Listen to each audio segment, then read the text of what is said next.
Emmanuel Macron, né le 21 décembre 1977 à Amiens, en France, est l'un des hommes politiques les plus éminents au monde. Il est devenu le plus jeune président de la République française de l'histoire en 2017, à l'âge de 39 ans. Issu d'une famille bourgeoise, avec un père médecin et une mère professeure de médecine, Macron a grandi dans un environnement académique strict, mais a révélé très tôt son talent exceptionnel en étudiant le piano, la philosophie et la politique. De banquier chez Rothschild et à fondateur du mouvement En Marche, il a façonné la politique française avec sa vision de la réforme et de l'intégration européenne. À 47 ans, il continue de diriger la France pour un second mandat, confronté à des défis mondiaux et nationaux.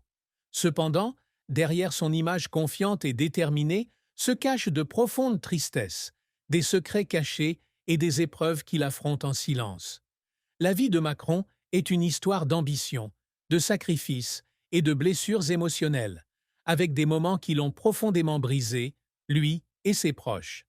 La plus grande tristesse d'Emmanuel Macron réside peut-être dans son sentiment de solitude face à l'éclat du pouvoir et à la pression incessante du leadership.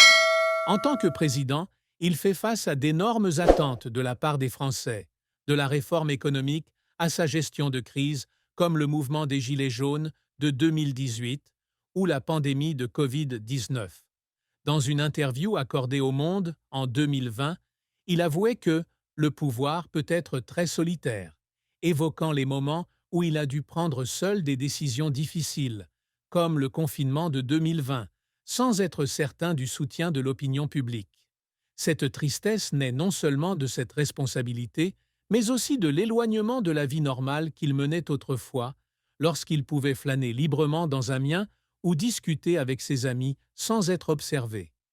Les nuits qu'il passait à l'Élysée, à regarder par la fenêtre, étaient empreintes du sentiment d'être prisonnier de sa propre réussite, aspirant à un moment simple qui semblait inaccessible.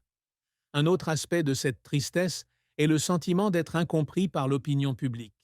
Macron a souvent été critiqué comme le président de l'élite en raison de son passé de banquier chez Rothschild et de son style de leadership affirmé. Bien qu'il ait tenté de projeter une image accessible dans les débats publics en 2019, les critiques ont continué à faire mal. « Je ne m'attends pas à ce que les gens m'aiment », a-t-il déclaré à l'Express en 2022, mais je veux qu'ils comprennent que je fais tout pour la France. Cette tristesse a été aggravée par les manifestations des Gilets jaunes, lorsque des milliers de personnes sont descendues dans la rue pour protester contre la hausse des taxes sur les carburants, le qualifiant de ennemi du peuple. Les moments où il lit des articles critiques ou regarde des photos de lui en train d'être brûlé lors de manifestations sont ceux où il pleure en silence, se demandant si ses sacrifices sont reconnus ou simplement noyés par la colère. La carrière d'Emmanuel Macron a été un parcours ambitieux, jalonné de succès retentissants, d'échecs déchirants et d'efforts larmoyants. D'abord assistant de philosophie de Paul Ricoeur, il est diplômé de l'ENA en 2004, a rejoint le médiateur financier et a rapidement gravi les échelons.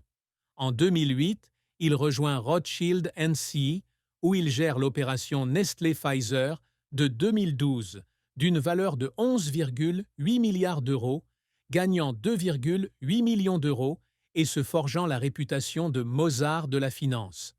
En 2012, il devient secrétaire général adjoint de l'Élysée sous François Hollande et, en 2014, nommé ministre de l'économie, il introduit la loi Macron de 2015 qui assouplit le droit du travail et favorise l'entrepreneuriat.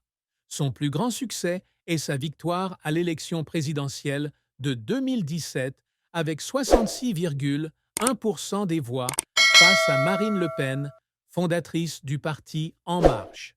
Un an plus tôt, réélu en 2022 avec 58,5% des voix, il consolide sa position de leader européen grâce à des initiatives telles que le Fonds de relance européen face à la Covid-19. La carrière de Macron n'a cependant pas été sans heurts. Le mouvement des Gilets jaunes de 2018 a été un choc.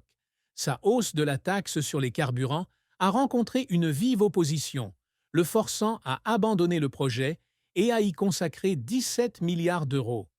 La réforme des retraites de 2019 a déclenché les plus grandes grèves depuis 25 ans, paralysé les transports français et fait chuter sa cote de popularité à 25%.